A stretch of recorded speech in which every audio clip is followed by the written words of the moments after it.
자막 띄워주세요. 예, 지난 주일 광고 말씀드린 대로 이제 성탄절을 앞두고 있기 때문에 오늘부터 2주, 시간이 모자라면 한 석주, 동방박사들의 고국과 마지막 세기의 동방박사들, 이와 같은 제목으로 말씀을 드리겠습니다. 가운데에 부제가 있습니다. 이스라엘 백성을 향한 하나님의 동방박사 전략, 이러한 부제가 있습니다. 여러분, 2000년 전에 예수님께서 탄생하셨을 때 동방에서 박사들이 예루살렘에 가가지고 메시아가 오셨다라는 사실을 선포했습니다. 그것처럼 마지막 때에도 동방의 현자들이 예루살렘으로 가서 복음을 전하며 온 이스라엘 백성들을 구원을 받게 하실 것입니다. 이걸 가리켜서 하나님의 동방박사 전략이라고 합니다. 오늘부터 이와 같은 진리를 말씀을 통해서 자세하게 확인하는 시간을 갖도록 하겠습니다. 오늘의 본문을 먼저 읽겠습니다. 마태복음 2장 1절, 2절이 오늘 본문입니다.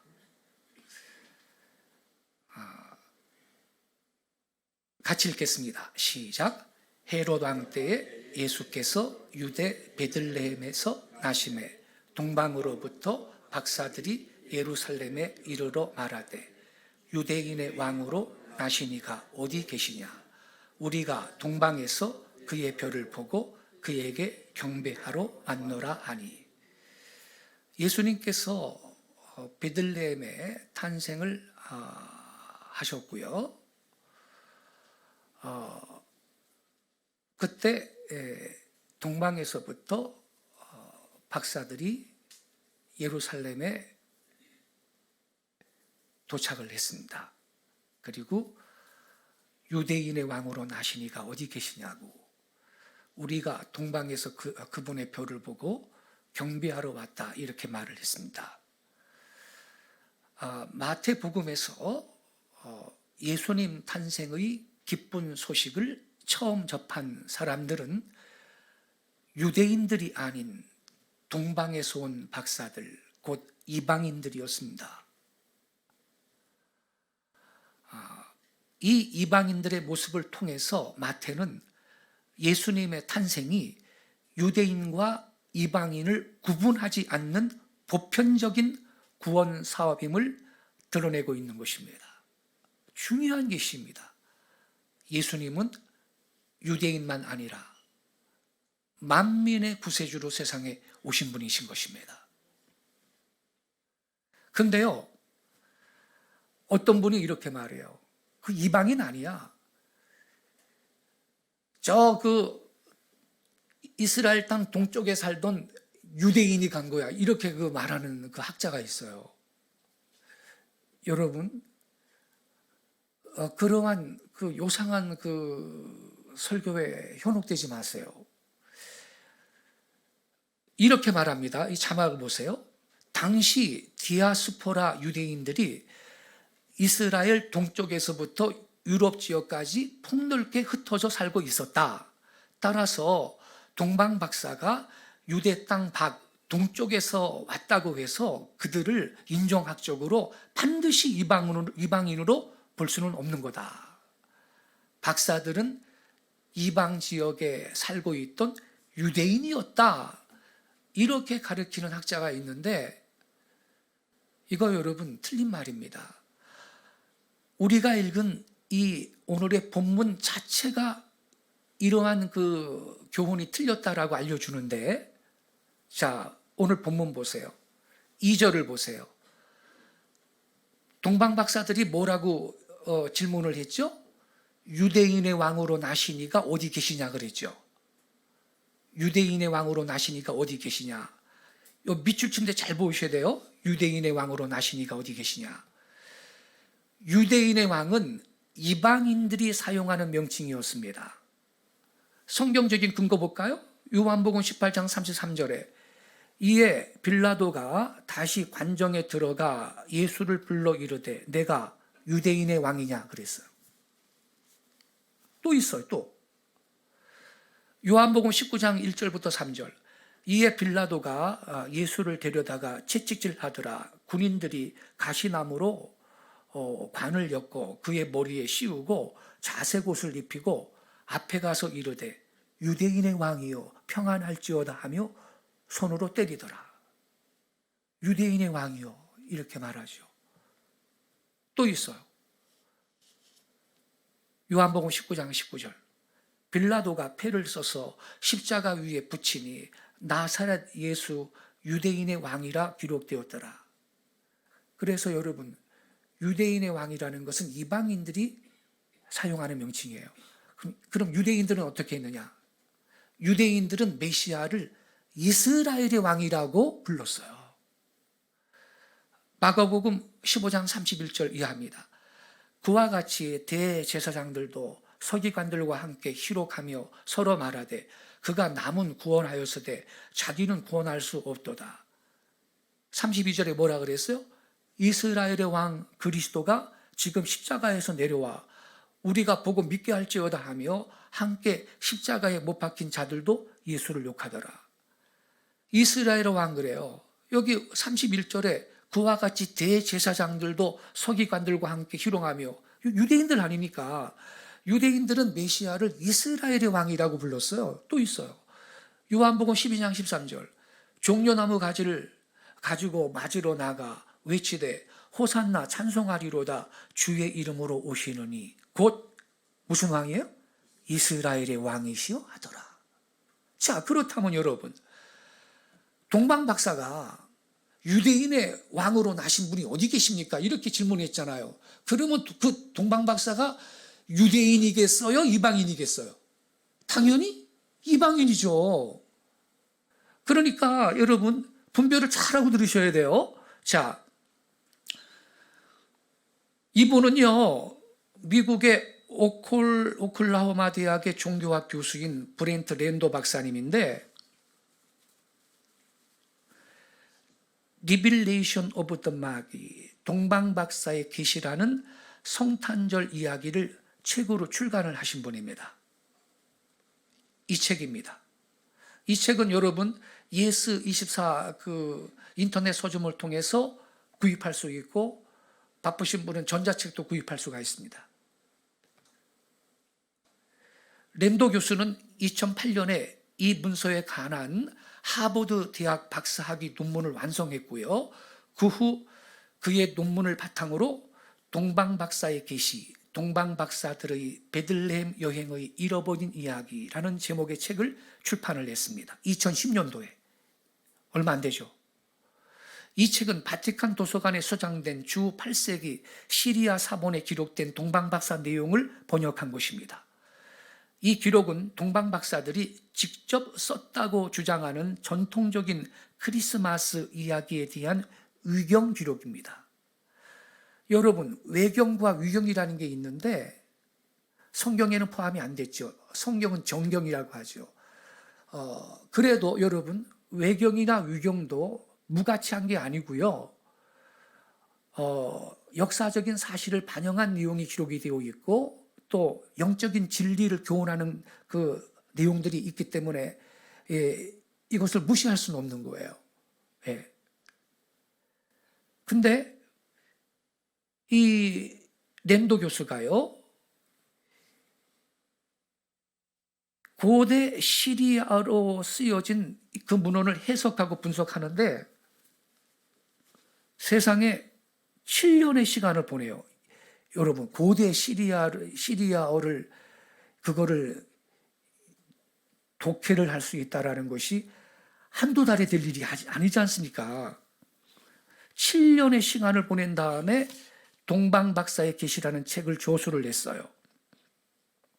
동방박사의 계시는 그리스도 탄생 후 2세기에서 3세기에 쓰여진 고대 시리아어 사본의 최초의 영어 번역본입니다. 랜도 박사가 소개한 이 동방박사의 계시는 바티칸 도서관에 소장된 주 8세기 시리아 사본에 기록된 동방박사 내용을 영어로 번역한 거예요. 시리아어는요, 1세기부터 중세까지 시리아 기독교, 시리아 교회와 중동 여러 국가에서 사용된 동부 아람어의 방언이었습니다. 비록 시리아 사본은 주 8세기의 것이지만 시리아 사본의 원본은 주 2세기 중엽에 기록되었을 것으로 랜도 교수는 믿고 있습니다. 만약 그렇다면 시리아 사본의 원본은 마태복음에 기록된 지 불과 1세기 후에 기록된 것이죠. 근데 이 시리아 사본에는 동방박사의 신비로운 기원에 대해 말을 하고 있습니다. 반짝이는 별, 베들레헴으로 동방박사들을 인도하는 기적적인 이야기들, 아기 예수님을 경비한 박사들은 고국으로 돌아가 고국에서 그들의 형제와 이웃들에게 기독교의 믿음을 전한 이야기, 그리고요, 나중에 박사들의 고국을 도마가 방문을 합니다. 예. 그리고 그 도마한테 동방박사들이 세례를 받았다, 이러한 이야기가 기록이 되어 있습니다. 그리고 우리가 반드시 주목해야 할 중요한 자료가 기술이 되어 있는데 그게 뭐냐? 그것은 동방박사들이 고국에 대한 정보입니다. 박사들의 고국인 동방은 예루살렘에서 아주 먼 곳인 신비로운 땅, 시르라고 불리는 땅이다라고 기록이 되어 있습니다. 또한 그 시르는 세계의 동쪽 끝에 큰 바다가 있는 곳이다라고 써 있습니다. They say they came from a land called 시르, 이렇게 돼 있어. 이 시르라고 불리는 땅에서 왔는데, The extreme east of the world, 세상의 끝에 큰 바다가 있는 곳이다. 오션. 자, 정리해보죠. 예루살렘에서 아주 먼 곳인데 신비로운 땅, 시르라고 불리는 땅이고요. 세계의 동쪽 끝에 큰 바다가 있는 곳이래요. 자, 그럼 여러분, 뭐 짚히는 거 없으세요? 한국인이라면 즉각적으로 짚히는 게 있을 거예요. 그거 신라잖아. 이런 생각 안 들어요? 그렇습니다. 그렇다면 그 시르는 신라의 국호 시라를 그렇게 표기했을 것입니다. 신라는 예루살렘에서 아주 먼 곳이고 세계의 동쪽 끝에 큰 바다가 있는 곳입니다. 그러므로 시라가 시르로 약간 오기된 거죠. 여기요. 시라.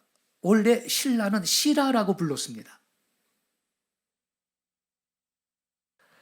페르시아는 예루살렘에서 가까운 곳이고 시르라고 불린 적이 없어요. 중국도 시르 혹은 시르와 유사한 국호를 가진 왕조가 없었습니다.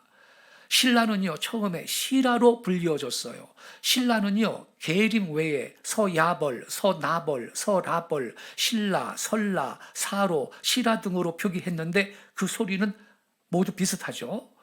역사학자들은 그 소리값과 뜻을 바로 알려면 해당 시기의 중국어로 읽은 뒤 그 구성 음소를 고대 국어에 맞추어 재구성해야 한다라고 지적을 합니다.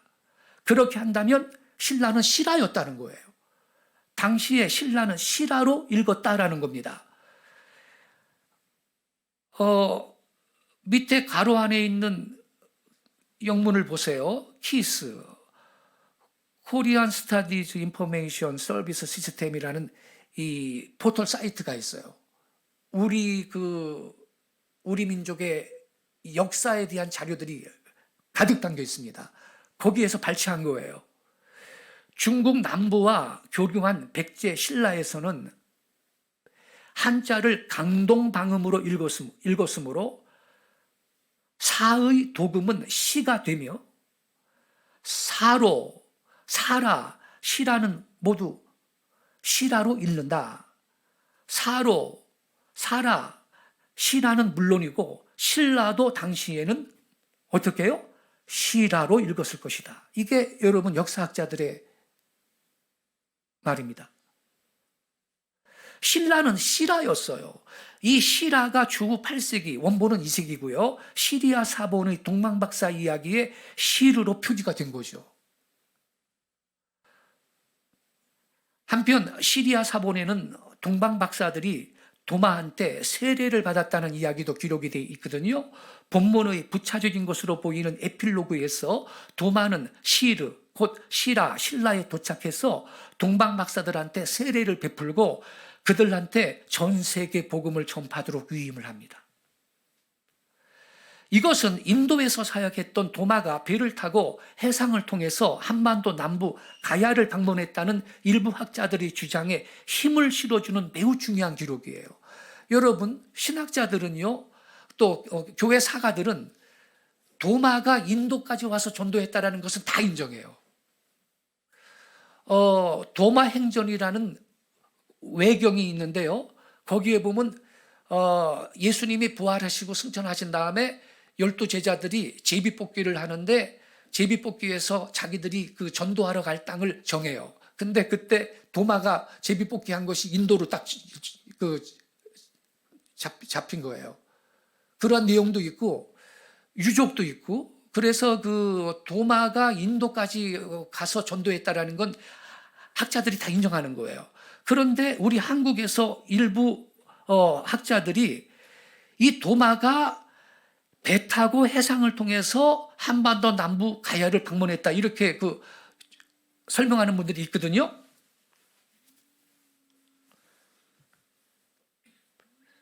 이러한 주장에 힘을 실어주는 아주 중요한 기록이 이 시리아 사본에 있는 겁니다. 근데 묘하게도요, 경북 영주시 평원면 강동리 상기슭의 암벽에는 도마라는 히브리어가 새겨져 있는 사도 도마상이 발견이 됐어요. 그래서 시리아 사본의 기록은 도마와 신라가 모종의 연관이 있었음을 보여주고 있는데요. 요거예요. 제가 직접 가서 확인했어요.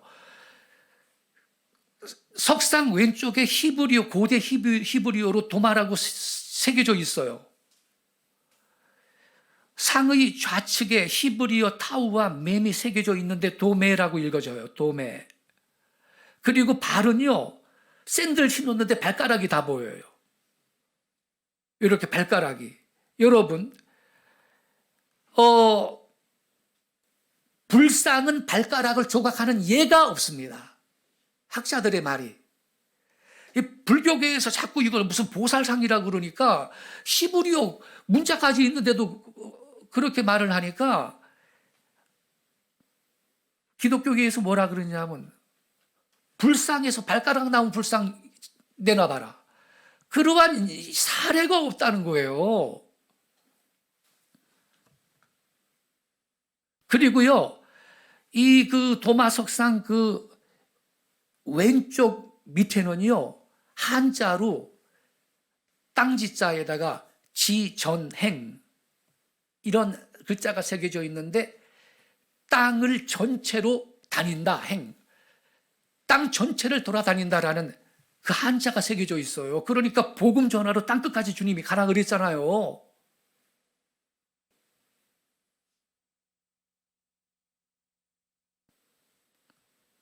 이 석상은요, 1987년 8월 30일 영등포 여구에 이 역사교사로 재직 중이던 여의도 순복음교회 신자 유우식 집사님이 발견했어요. 제가요, 15년 전에 이분이 고등학교 교사로 재직 중일 때 전화하고 만나러 갔어요. 인터뷰하러. 여의도 아파트에 사시더라고요. 제 유석구 목사입니다. 그랬더니 그 유가 무슨 유십니까? 맑을 유씨입니다. 아유, 나랑 좋으시네. 반갑습니다. 아주 엄청나게 늘 반갑게 맞이해 주셨어요. 저 한자 유씨가요, 버들 유가 많아요. 버들 유거든요. 류.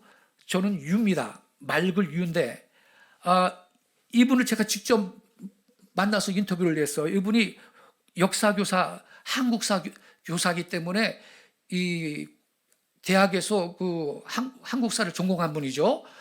근데 이분이 발견을 했는데 이분이 이렇게 간증을 이렇게 했어요.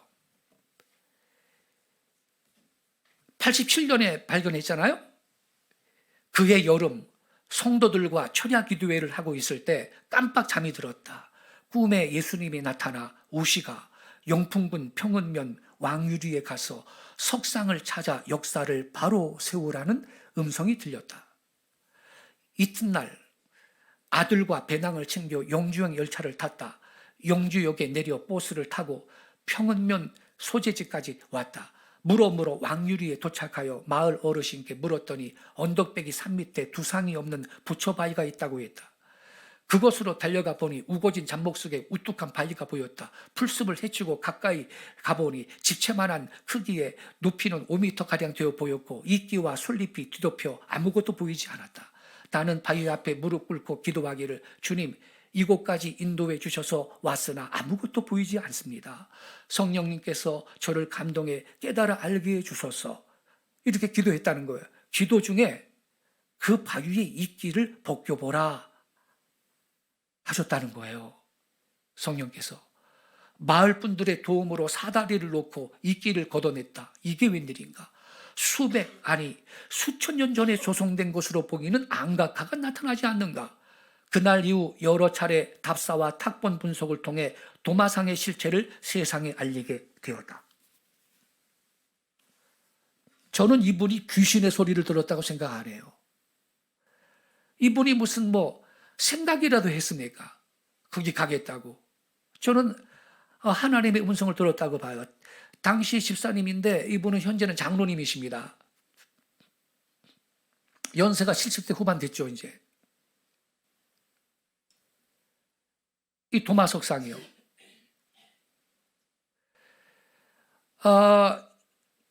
이 사도 도마석상에 대한 그 중요한 내용들이 많이 있는데 주제에서 벗어나니까 이 정도로 소개를 하겠습니다. 랜도 교수가 이렇게 말을 했어요. 우리는 시리아 사본을 기록한 사람에 대해서 아는 것이 없다. 그러나 동방 박사들의 고국에 대해 근사치에 가까운 답을 그들은 제시하고 있다. 동방 박사들의 고국은 예루살렘에서 아주 먼 곳인 신비로운 땅 시르라고 불리는 땅이다. 그랬어요. 예루살렘에서 아주 먼 곳인 극동에 시라라고 불리는 땅이 존재했죠. 이 시라가 시리아 사본의 시르로 표기된 겁니다. 아마도 사본의 기자가 조금 틀리게 기록했거나 당연해요. 자, 여러분, 독일 사람이 미국 사람이 우리 한국말 듣고서는 그대로 발음합니까? 약간 틀리게 발음을 하는 거예요. 원래 외국어는. 그래서 사본의 기자가 애초에 그 원본의 기자도 조금 틀리게 기록했을 수가 있고 또 사본의 기자도 틀리게 기록할 수도 있는 것이고 200여 년간 동방박사의 이야기가 전승되면서 시라가 시르로 와전됐을 가능성이 있습니다, 여러분. 자, 그러면 성경으로 가서 성경적으로 볼 때도 그러면 이 동방박사들의 고국이 신라로 해석될 수 있겠느냐? 그렇습니다. 충분합니다. 그래서 신라로 해석되어야 할 문법적, 역사적 근거들을 좀 확인해 보겠어요. 유대 나라를 찾아간 동방의 현자들은 세 사람이 아니라 수행원들을 동반한 큰 규모의 사람들이었을 것입니다. 동방 박사들이 세 사람이라는 말은 성경에 없어요. 그들은 경호병들과 상당한 수의 시종들을 대동하고 있었을 것이고 일국의 왕으로 태어나신 분을 아련하러 가는 사절단 같은 존재들이었기 때문에 규모가 엄청났을 것입니다. 그러니까 또 복식도 다르고 피부도 다른 이러한 사람들이 동방에서 와가지고 새로 나신 왕 어디 계시냐 그러니까 예루살렘이 소동이 일어나고 깜짝 놀란 거죠. 무슨 3명 정도 가가지고 유대인의 왕 어디 계시냐 그러면 헤롯이 만나주지도 않았을 거예요. 뭐야? 그랬을 거예요. 네. 자, 동방 박사들의 고국에 대한 기존의 이론은요, 페르시아설이에요. 페르시아에서 왔다. 이게 기존의 설이에요. BC 8세기에서 6세기에 이르는 동안 유대인들이 세계 곳곳으로 흩어질 때 페르시아와 그 주변 나라들의 성읍으로 이주했습니다. 주전 721년 북이스라엘 왕국이 아수르한테 침공당해서 망하죠. 그리고 흩어져요. 그리고 주전 586년에는 남유다 왕국도 바벨론 나라의 침공을 받아가지고 바벨론 유수라 그러죠. 포로로 끌려가고 나라 망하고, 이러한 이 과정 가운데에서 이 유대인들이 세계 곳곳으로 흩어지게 됩니다. 예, 근데 주로 페르시아하고 그 주변 나라들의 성읍으로 이주를 했거든요. 그 나라들에서 민수기 24장 17절에 기록된 예언에 따라 구세주가 탄생할 때에는 특별한 별이 나타날 것이라고 전파를 했을 거라는 거예요. 민수기 24장 17절에 이렇게 써 있습니다. 우리 같이 읽겠습니다. 시작. 내가 그를 보아도 이때의 일이 아니며 내가 그를 바라보아도 가까운 일이 아니로다. 한 별이 야곱에게서 나오며 한 규가 이스라엘에게서 일어나서, 이렇게 써 있어요. 한 별, 한 규. 주목해 보세요. 유대인들은 이 예언을 메시아의 출현에 대한 계시의 말씀으로 이해합니다. 성경에서 별이 나타나는 것과 이스라엘 왕이 오실 것을 연결해서 예언한 구절은 이것뿐이에요. 예언자 발람이 한 규가 이스라엘에서 일어난다고 한 예언에서 규는 왕이 그 지팡이 하나 들고 있는 거 있죠? 왕이 손에 든 지팡이로 왕권을 의미하는 거예요. 창세기 49장에 야곱이 유다한테 한 축복에 보면 왕권을 의미하는 규가 언급되어 있습니다. 창세기 49장 9절 제가 읽을게요. 유다는 사자새끼로다. 내 아들아, 너는 웅킨 것을 찢고 올라갔도다. 그가 엎드리고 웅크림이 수사자 같고 암사자 같으니 누가 그를 범할 수 있으랴. 10절에 규가 유다를 떠나지 아니하며 통치자의 지팡이가, 이렇게 나오죠. 그래서 규는 왕이 들고 있는 지팡이, 왕권을 의미하는 겁니다.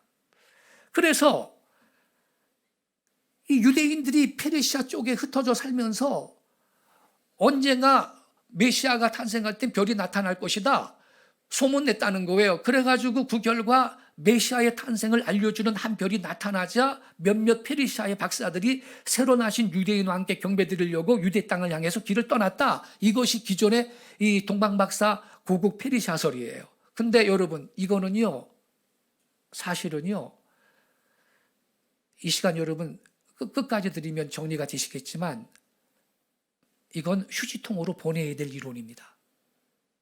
터무니없는 가설입니다. 그 근거를 이제부터 상고하겠습니다. 보레포스와 파이디온, 동방박사들의 내방 사건은 마태복음 2장에 기록되어 있고요. 목자들의 마국간 방문 사건은 누가복음 2장에 기록되어 있습니다. 보통 누가복음 2장의 마국간 기사와 마태복음 2장의 동방박사 기사를 동일한 시간상의 사건으로 생각을 해요. 많은 성탄 노래와 그림, 성탄 관련 선곡들이 이걸 조장하고 있습니다. 이거 보세요. 동방박사들이 어디 가 있나요? 마국간에 가 있네요. 이것도 여러분, 왼쪽에는 목자들이, 오른쪽에는 동방박사들이 지금 마국간에 지금 함께 모여 있습니다. 이 그림도요, 마국간에 동방박사들이 지금 오고 있잖아요. 오른쪽에는 목자들이 있고, 이거 다 잘못된 그림이에요. 성경을 자세히 살펴보면 동방박사들의 내방 사건과 목자들의 마국간 방문 사건, 이 두 사건 사이에는요, 적어도 1년 이상 2년 이하의 시간적 격차가 있습니다. 목자들이 방문하여 만났던 누가복음 2장의 아기는요, 헬라어 브레포스가 사용이 되었습니다. 동방박사들이 방문하여 만났던 마태복음 2장의 아기는요, 헬라어 파이디온이 사용되었습니다. 그럼 무슨 차이냐? 브레포스는요, 갓난아기를 뜻해요. 베이비. 헬라어에서 브레포스는 a newborn child, 곧 갓난아기를 의미합니다. 파이디온은 어린아이, young child. 헬라어에서 파이디온은 a young child, 곧 어린아이, a little boy, a little girl, young child를 의미합니다. 그래서 여러분, 더도 말고 영어 성경 보세요. 영어 성경에는요, 누가복음의 아기는 베이비로 기록되어 있고, 마태복음의 동방박사들이 가서 만난 아기는 young child라고 그렇게 번역을 했어요. 우리 한글 성경은 전부 다 아기라고 해놨지만, 신약 성경의 모든 용례를 살펴보면 이 두 단어는 나이의 개념을 분명히 할 때, 즉 더 어리고 덜 어린 아이를 묘사할 때 쓰입니다. 아기라는 낱말에 대한 헬라 언어의 이와 같은 분명한 차이점으로 미루어 볼 때 누가복음 2장의 목자들 이야기와 마태복음 2장의 동방박사 이야기는 틀림없이 시간적 간격이 있는 것입니다. 마태복음 2장의 아기가 누가복음 2장의 아기보다 얼마 더 자란 아기이기 때문입니다. 그러면 누가복음 2장의 목자들 사건과 마태복음 2장의 동방박사들 사건은 어느 정도의 시간적인 차이가 있을까요? 최하 1년 이상, 최고 2년 이하의 시간적 간격이 있습니다.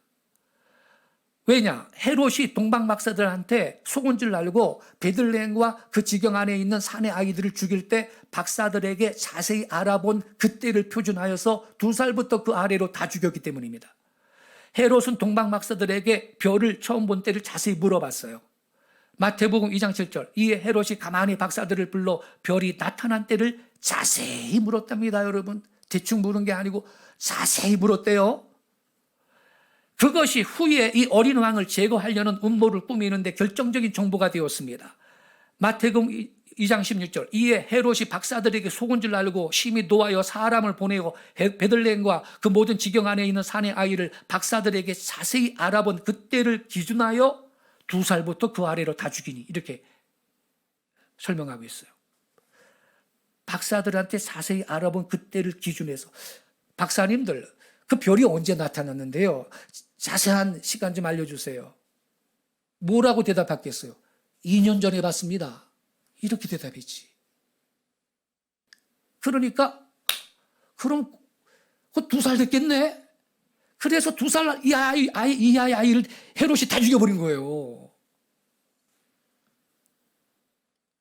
그때가 만약 예수님이 갓 태어난 갓난아기였다면 헤롯은 결코 2살부터 그 아래로 다 죽일 필요가 없었어요. 1살부터 그 아래 혹은 생후 6개월부터 그 아래의 산의 아이들만 다 죽여도 헤롯은 충분히 안심했을 것입니다. 바로 이 사실은 동방박사들이 예수님을 만났을 때는 예수님이 탄생했을 때 이후로 꽤 시간이 흘렀고 대략 최장 2년이 지난 시점이었으며, 따라서 이 당시 예수님은 2살은 조금 못 되었겠지만 상당히 자란 아이였을 것이라는 증거가 되는 겁니다. 동방의 하늘에서 메시아의 별이 현인들에게 아기 예수의 탄생을 알려준 때로부터 그들이 얼마나 오래 여행을 했는지 자세히 알 수는 없습니다. 하지만 상당히 긴 기간이었으면 틀림없는 거예요. 그 근거는요, 헤롯이 박사들에게 별을 나타냈던 때를 자세히 물었고 그때를 기준으로 소급 산정한 뒤 2살 이하 산의 아이들을 모조리 학살했기 때문입니다. 그런즉 적어도 탄생 후 최장 2년이 경과한 시점이었어요. 따라서 동방의 현자들이 경배했던 예수님은 탄생 당시의 갓난아기 브레포스가 아니라 최대 2살 때쯤의 어린아이였던 겁니다. 그래서 마태복음은 파이디온 어린아이라고 이 헬라어가 써 있는 거고, 목자들이 가서 만난 이 마구간에서 만난 그 아기 예수님은 브레포스로 헬라어는 다르게 기록이 되어 있는 거예요. 이 같은 사실들로 미루어 볼 때 누가복음 2장의 목자들 이야기와 마태복음 2장의 동방박사들 이야기는 약 2년의 시간적 격차가 있다는 것을 알 수 있습니다. 그리고 동시에 이것은 동방박사들이 예루살렘까지 약 2년에 걸쳐 여행했다는 것을 보여주는 겁니다. 그러니까 여러분, 이런 그림 여러분 믿지 마세요. 이거 거짓이에요. 동방박사들은 마구간에 안 갔다니까. 마구간에서 아기 예수님 경배하고 있잖아요, 동방박사들이. 이것도 동방박사님들이 마구간에 갔잖아요. 이거 다 잘못된 그림이에요. 이것도 마구간에 갔잖아요, 동방박사님들이. 이건 역사 왜곡한 거예요. 이것도요, 다 잘못된 그림이에요. 이런 그림 너무 많아요. 마구간에 가고 있어요, 동방박사들이. 예고하는 별이 아닌 알려주는 별. 그러므로 동방박사들이 동방에서 본 그 별은 아기 예수님이 유대 땅에서 탄생하셨음을 알려주는 것이었지 아기 예수님의 탄생을 예고하는 별이 아니었습니다. 이것은 마태복음 2장 2절에 동방박사들이 유대인의 왕으로 나신 이를 찾았다고 했지 유대인의 왕으로 나실 이를 찾는다고 하지 않았음을 볼 때 분명하죠. 그들은 왕이 이미 태어나셨음을 확언했습니다. 그 별은 예수님이 베들레헴에 탄생하셨을 때 동방의 하늘에 나타났고요. 아기 예수님이 탄생하신 그 밤에 베들레헴 근처의 목자들이 천사들이 가르쳐준 메시아 탄생 소식을 듣고 즉시 마구간에 갔습니다. 그죠? 동방의 현자들은 바로 그때부터 그들의 고국을 출발하여서 약 몇 년이요?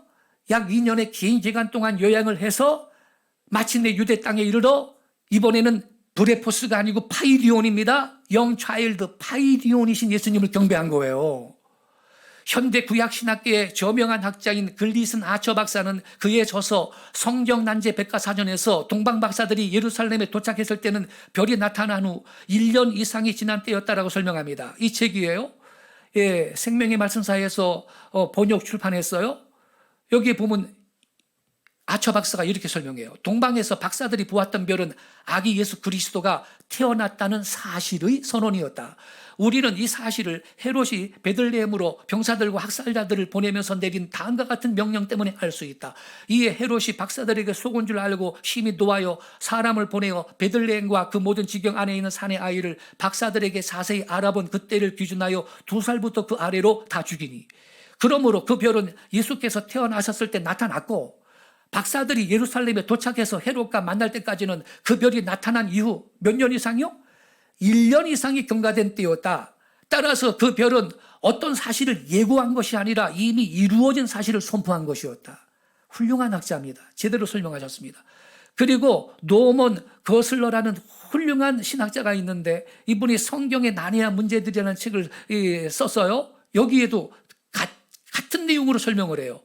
성경 기사에서 별이 활용된 것은 그리스도의 탄생을 선포하기 위한 것이지 이 사건을 예언하기 위한 것이 아니었다. 하나님께서는 동방 박사들에게 아기가 이미 태어났음을 선포하기 위해서 그들에게 별을 주신 거다.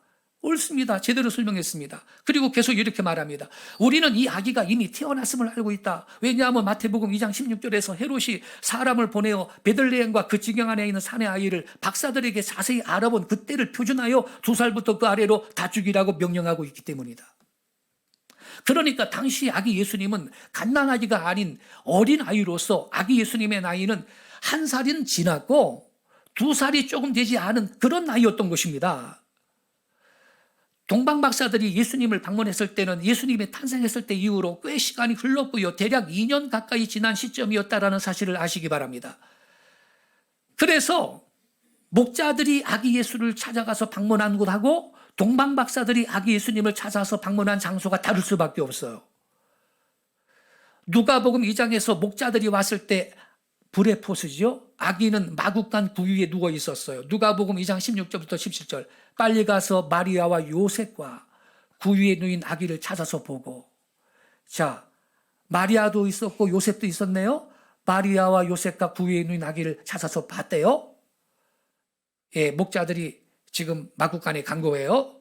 목자들이 마구간에 가서 요셉과 마리아와 요셉 갓난아기를 만났어요. 그러나 동방 박사들은 마구간이 아닌 하우스입니다. 집에서 이번에는 파이디온입니다. 아기께 경배했고 목자들이 방문했던 때와는 달리 요셉은 당시에 그곳에 없었어요. 마태복음 2장 11절 우리 같이 읽겠습니다. 시작. 집에 들어가 아기와 그의 어머니 마리아가 함께 있는 것을 보고 엎드려 아기께 경배하고 보배압을 열어 황금과 유향과 모략을 예물로 드리니라. 어디 들어갔어요? 집에 들어간 거예요. 여관도 아니고요. 마구간도 아니고 집이에요. 근데 여러분 이번에는 요셉은 없네. 요셉은 외출 중이었나 봐요. 아기와 그의 어머니 마리아가 함께 있다 그랬어요. 그죠? 요셉은 없네. 어디 외출 중이었던 것 같아요. 그런데 여러분 이 동방 박사들이 훌륭합니다. 마리아하고 아기가 함께 있는데 누구한테 경배했나요? 아기께 경배했어요. 천주교는요 허구한 날 아베 마리아 아베 마리아 아기 예수님은 맨날 요만하고 말이죠. 마리아만 부각시켜가지고 아베 마리아 이거 잘못하는 겁니다. 마리아는 경배의 대상이 아닙니다. 제가요 한 20년 전에 저 머리 자르려고 미장원에 갔는데 거울 앞에 마리아 상이 요만한 게 딱 세워져 있어요. 그래가지고 제가 이분이 천주교 신자구나 이걸 제가 알고 제가 물어봤어요. 왜 천주교는 마리아를 신격화합니까? 그랬더니 이렇게 대답을 해요. 우리는요 신격화하는 게 아니고요 예수님의 모친으로서 존경하는 거예요 이러더라고. 천주교인들 다 그렇게 말합니다. 그래서 내가 뭐라 그런지 알아요? 마리아는 원죄가 없다 그러지. 원죄가 없대요. 원죄가. 마리아는 원죄가 없다 그러지. 평생 자범죄도 안 졌다 그러지. 시체가 썩지 않고 하늘로 승천했다 그러지. 그리고 마리아여 비로 주소서 이렇게 기도해요. 기도의 대상이에요. 예수님이나 하나님한테 기도할 때는 하나님 이렇게 해주세요 이렇게 기도하잖아요. 근데 마리아한테 기도할 때는 마리아여 비로 주소서 이렇게 기도해요. 그러면 마리아가 빌어준대. 얘야, 저 김지사님이 기도 좀 들어줘라. 이렇게 마리아가 예수님한테 자기 아들한테 얘기를 해준다는 거야. 말하자면 그 마리아여 빌어주소서 그러면 마리아가 그렇게 빌어주면 기도의 효과, 응답의 효과가 더 있대. 야, 참나 어이가 없어서 제가 이런 얘기를 쫙 하면서 이래도 마리아를 신격화하는 게 아닙니까? 네, 그랬어요. 아무 말 못해. 자매님, 종교를 제대로 정하세요. 마리아는 경배의 대상, 예배의 대상이 아닙니다. 이 동방 박사들이 훌륭해요. 마리아하고 아기가 있는데 아기께만 경배를 했다 이 말이야. 할렐루야. 예. 제가 그 중고등학교 다닐 때는요, 요즘처럼 문화가 다양하지 못해가지고서는 가을 되면 문학의 밤 했어요. 어떤 교회 갔더니 시 낭송하는데 백뮤직을 아베 마리아를 틀어줬어. 그 교회 교육전도사가 한심한 거지. 이게 제대로 된 그림이에요. 자, 집에 가가지고 예수님이 저 그림 보세요. 베이비입니까? 2살쯤 된 애지? 할렐루야. 이게 제대로 된 그림이요. 이것도 그림을 제대로 그린 거예요. 이 앉아 계신 예수님 봐요. 2살쯤 됐잖아. 할렐루야. 예? 베이비 아니죠? 이 그림이 제대로 된 그림이에요. 여기 분명히 집에 들어가 아기와 그의 어머니 마리아가 함께 있는 걸 보고 그랬어요. 이 구절에서 집이라는 단어에 주목해야 한다. 마구간도 아니고 요간도 아니고 집이라고 되어 있습니다. 동방 박사들은 마구간이 아닌 집에서 갓난아기가 아닌 약 2살쯤 된 어린아이신 예수님을 만났던 겁니다. 많은 사람들이 동방 박사들은 예수님이 구유에 있을 때 예수님을 경배했다고 알고 있는데 그건 사실이 아니에요. 이 운복 김기창 화백이 예수의 생애 연작 작품들 중에 동방 박사들의 경배라는 그림인데 이분도 그림을 제대로 그렸네요. 동방 박사들이 지금 집에서 지금 예수님을 경배하고 있잖아요. 갓난아기였던 예수님은 베들레헴에 최장 40일 동안 체류했습니다. 마리아의 남편 요셉이 만삭의 난이를 데리고 고향 갈릴리 나사렛을 떠나서 베들레헴에 간 이유는 베들레헴에 정착하기 위해서가 아니었어요. 로마 황제 아구스토가 호적을 정리하라는 명령을 내렸기 때문에 잠시 베들레헴을 방문한 것입니다. 그리하여 예수님이 베들레헴에서 탄생하셨고 미가서 5장 2절의 예언이 성취된 거예요. 미가서 5장 2절에 이렇게 기록되어 있죠. 베들레헴 에브라다야 너는 유다 속속 중에 작을지라도 이스라엘을 다스릴 자가 내게서 내게로 나올 것이라. 그의 근본은 상고의 영혼에 있느니라. 구약 성경에 이미 예언이 되어 있어요. 베들레헴에서 탄생할 거라고. 그 호적 정리를 마치고 요셉은 주례대로 난지 8일 만에 예수님에게 할례를 시행하고요. 사내 아이를 해산한 여인의 부정기간이 마치는 40일 후에 예루살렘에 올라가서 마리아의 성전에 간 거죠. 성전. 마리아의 결례와 예수님의 헌신례를 필요한 후 베들레헴이 아닌 갈릴리에 자기가 살던 마을 나사렛으로 돌아갔어요. 써 있어요. 성경에 누가복음 2장 22절부터 39절에 모세의 법대로 정결 예식의 날이 참에 아기를 데리고 예루살렘에 올라가니 이는 주의 율법에 쓴 바 첫해 처음 난 남자마다 주의 거룩한 자라 하리라 한 대로 아기를 죽게 드리고 헌화식을 한 거죠. 또 주의 율법에 말씀하신 대로 산비둘기 한 쌍이나 혹은 어린 집비둘기 둘로 제사하려 함이더라. 여러분, 이때 이 요셉이 목수잖아요. 목수. 사업이 안 됐던 것 같아. 비둘기로 제사를 하려고 했잖아요. 비둘기. 하나님이요, 가난한 사람들을 위해서 돈 없는 사람은 비둘기로 제사하라 그랬어요. 전부 다 황소 바치라 그러면 가난한 사람들 어떻게 제사를 하겠어요. 그래서 양도 아니고 황소도 아니고 이 비둘기로 제사를 하려고 그랬다. 이거 볼 때 그때 요셉이 가난했어요. 그런데 동방 박사들이 2년 후에 와가지고서는 황금을 갖다 주는 바람에 갑자기 부자 됐어요. 할렐루야. 예. 그거 에집트로 도망가는데 도피 자금했어요. 여러분. 사업 자금도 썼을 거야. 할렐루야. 예. 자, 그래가지고 밑에서 두 번째 줄 봐요. 주의 율법을 따라 모든 일을 마치고 갈릴리로 돌아가 본 동네 나사렛에 이르느니라 써 있죠, 여러분. 이러한 사실을 볼 때 예수님은 태어난 후 최장 40일 동안만 베들레헴에 있었고 그 후에는 동방 박사가 방문한 직후부터 헤롯이 죽을 때까지 잠시 애굽에서 피신차 머물렀던 시기를 제외하고는 줄곧 나사렛에서 사신 걸 알 수 있습니다. 자, 그러면 여기에서 의문이 들어요. 분명히 지금 누가복음 2장 39절에 나사렛으로 갔어요. 모든 일을 마치고. 근데 마태복음 2장 13절을 보세요. 그들이 떠난 뒤에 보라 주의 천사가 꿈에 요셉에게 나타나 이르되 헤롯이 어린아이를 찾아 그를 죽이려고 하니 일어나 어린아이와 그의 어머니를 데리고 이집트로 피하여 내가 내게 말을 전해줄 때까지 너는 거기 있으라 그랬거든요. 이거 어떻게 되는 거예요? 동방의 현자들은 별을 보고 예루살렘으로 와서 헤롯을 만났다가 그리스도의 탄생 장소가 베들레헴이라는 것을 알게 되었죠. 그리고 다시 별을 보았고요. 베들레헴으로 가서 예수님을 만났습니다. 이때 예수님은 갓 태어난 아기가 아니라 어린아이였습니다. 대략 2세 정도였습니다. 헤롯은 박사들한테 별이 나타난 시각을 자세히 물어봤죠. 그 별이 나타난 때를 부지런히 그들에게 묻고 그랬어요. 헤롯이 박사들에게 별이 나타난 때를 물은 것은 아이의 출생 시점과 현재 나이를 알아내기 위해서였습니다. 동방 박사들은 별의 인도를 받아 예수님이 거하는 집을 정확히 찾았고 그분께 경배를 드렸습니다. 경배 드렸어요. 동방 박사들이 예수님께 경배한 후에 떠나자 주의 천사가 요셉에게 이집트로 피하라는 명령을 주었습니다. 요셉과 마리아 그리고 예수님은 그때 예수님은 2살 정도예요. 그 밤에 베들레헴에서 이집트로 도망갔어요. 그리고 헤롯이 죽을 때까지 이집트에서 도피 생활을 했습니다. 그러면 아니 나사렛으로 갔다 그랬는데 모든 정결 예식 다 마치고 헌화식도 마치고 근데 이건 또 어떻게 되는 거예요?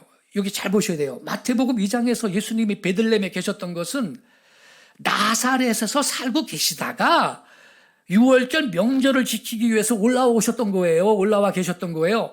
요셉은 혼자 올라오지 않고 가족과 함께 해마다 예루살렘으로 올라왔는데 이때 명절은 6월절이었음을 성경은 가르쳐줍니다. 누가복음 2장 41절 같이 읽겠습니다. 시작. 그의 부모가 해마다 6월절이 되면 예루살렘으로 가더니 이렇게 써 있어요. 요셉은 해마다 명절을 지키기 위해서 예루살렘으로 왔고 고향인 베들레헴에 머물고 있었어요. 예루살렘하고 베들레헴은 바로 근처예요. 10km 정도 가까운 거리거든요. 여기 지도 보세요. 갈릴리 나사렛에서 베들레헴까지는 약 150km 떨어져 있고 예루살렘과 베들레헴은 10km 근거리고 베들레헴은 요셉의 고향이에요. 그러니까 거기 가서 기거하고 있었던 거죠. 요셉은 자기 아내 마리아와 어린아이이신 예수님을 데리고 본래 살던 나사렛으로 가지 못하고 이집트로 도망가게 됩니다. 그리고 예수님을 죽이기 위해서 군대를 보냈던 헤롯이 죽은 후에 다시 이스라엘 땅으로 돌아왔어요. 요셉과 마리아는 베들레헴으로 돌아온 것이 아니라 전에 살았던 나사렛으로 들어가서 거기 살았습니다. 마태복음 2장 22절. 그러나 아켈로가 그의 아버지 헤롯의 자리를 이어 유대에서 통치한다는 것을 요셉이 듣고 나서 그가 거기로 가기를 두려워하였다. 그럼에도 불구하고 그가 꿈에 하나님께로부터 경고를 받아 옆으로 돌아서 갈릴리 지방으로 들어갔다. 이렇게 돼 있어요. 그러므로 누가복음 2장 39절과 마태복음 2장 13절 이 두 곳의 기록은 모순이 아닙니다. 시간대별로 정리하면 요셉과 마리아는 나사렛 사람인데 조세 등록을 하러 베들레헴에 왔다가 예수님을 낳았어요. 그리고 거기서 율법에 따라 마리아의 증결례를 치운 뒤에 다시 나사렛으로 돌아갔어요. 40일 정도 있다가. 그리고 해마다 명절을 지키러 왔어요. 예루살렘으로. 둘째 해 6월절경에 베들레헴에서 동방 박사들의 방문을 받게 된 거예요. 그리고 즉시 헤롯의 살인 계획에 대한 천사의 계시를 받고 이집트로 도피를 합니다. 헤롯이 죽을 때까지 이집트에서 살다가 헤롯이 죽자 나사렛으로 돌아와 계속 살았습니다. 자, 그렇다면 이제 오늘 첫째 시간 정리를 한 5분 정도 정리하겠습니다. 약 2년이 소요되는 여행거리. 페르시아일까요? 극동일까요? 극동이죠. 여러분 상식적으로 생각을 해보세요. 별은 예수님이 탄생하셨을 때 나타났고 동방 박사들이 예루살렘 가서 헤롯을 만나기까지는 1년 이상 2년 가까이 소요되었거든요. 페르시아는요 이스라엘에서 가까운 나라인데 석 달이면 갈 수 있는 거리입니다. 페르시아에서 예루살렘까지 1500km 정도예요. 그러면 동방 박사가 페르시아 사람이라면 베이비 블레포스라고 기록이 되어야 마땅하지. 그렇잖아요. 석 달에 갔으면 그 깐난아기인데 마태복음에는 분명히 브레포스라고 어린아이라고 기록되어 있잖아요. 동방 박사들이 유대 나라를 내방하는데 1년 이상 약 2년의 긴 시간을 여행하였다면 그들의 고국은 유대 땅으로부터 아주 먼 동방이었을 것입니다. 여기요 시르 시나이 사본의 동방박사들의 고국 시르라고 기록된 그 시르가 이 실라예요. 실라.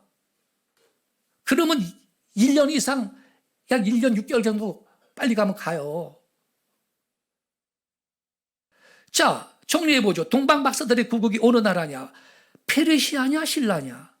당연히 신라죠. 삼국사기 권 제1권 신라본기, 삼국사기 신라본기 여기 보면요, 시조 혁고세 고서간 이렇게 써 있는데, 여러분 삼국사기 신라본기 박격고세 편에 보면요, BC 4년에 신라인한테 별이 관측이 된 기록이 있어요. BC 4년에 예수님이 탄생한 해입니다. 우리 역사 기록에도 있어요. 맨 밑에 한자 보세요. 박격고세 54년 춘 2월 기후일에 성패가 간하고 하고에 나타났다. 이게 박격고세 54년은 BC 4년인데 예수님이 탄생한 해입니다. 오차가 4년이 있거든요. 여기 2월 기후일이라 그랬는데 당연히 여기서 2월은 음력 2월이에요. 그러니까 이게 양력을 하면 3월 달이 되는데, 이 폐성, 살별, 폐성은 이게 이 해성을 말하고요. 폐성. 기후일은 3월 31일이고요. 여러분, 예수님은 겨울에 탄생하지 않았습니다. 목자들이 들에서 양을 지키고 있는데 그 봄이에요, 봄. 우리 지금 12월 25일은 그건 그냥 우리가 기념하기 위해서 맞는 날이고, 실제는 예수님은 겨울에 탄생하지 않았습니다. 이게 봄이잖아. 3월 31일. 하고 자리는 교노성의 북쪽에 있는 세 개의 별인데, 근데 우리 고대 역사 기록에도 신라 사람들이 별을 관측했다는 기록이 나와 있어요. 이게 메시아의 별이거든요. 그래서 기대하시라. 다음 주에 이 삼국사기 신라본기 시조 박격고세편에 있는 이 신라인들에 의해서 관측된 별에 대해서 좀 말씀을 드리고, 동방박사들이 그렇다면 신라이라고 한다면 어떻게 그 별이 메시아의 별이라는 것을 인식을 했을까? 다 근거가 있어요. 그것을 자세하게 우리가 말씀을 나누고, 훌륭하다. 여러분, 이 아기 예수님 경배하려고 석 달 걸려서 가는 것도 먼 여행인데, 세상에 1년 이상 그분을 경배하겠다고 이 신라에서 이 동방 땅끝에서 목숨 걸고 가는 거예요. 그거는 그들의 모습을 통해서 우리는 이 성탄절을 맞이하면서 아기 예수님을 어떠한 영성을 갖고 기쁘다 구주 오셨네 해야 될 것인가 다짐하는 시간을 갖도록 하겠습니다. 할렐루야. 기도하겠습니다.